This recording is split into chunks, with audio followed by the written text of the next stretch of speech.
Let's have a session on the Edexcel formula that you've got to learn. We'll start with the big one, profit. And profit equals revenue minus costs. Revenue within that formula is simply the price times by the quantity, and the costs or total cost is just your fixed costs plus your variable costs. Now your variable costs can be calculated as your variable cost per unit times by your output. Your average unit cost is just your total cost divided by your output, and your percentage changes, think do because it's new number minus old number divided by old number times by 100 because it's expressed as a percentage. Now the change in percentage is just your new percentage minus your old percentage. So note the difference. Percentage changes and change in percentage mean slightly different things. Your break-even output expressed as a unit is where you have an intersection between your total revenue and your total costs, and your break-even output can also be calculated using this formula, which is fixed costs divided by the price minus the variable cost per unit.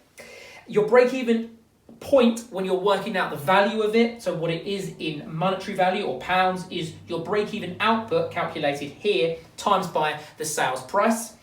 Your margin of safety is your actual sales minus your break-even output, or it could be your budgeted sales minus your break-even output.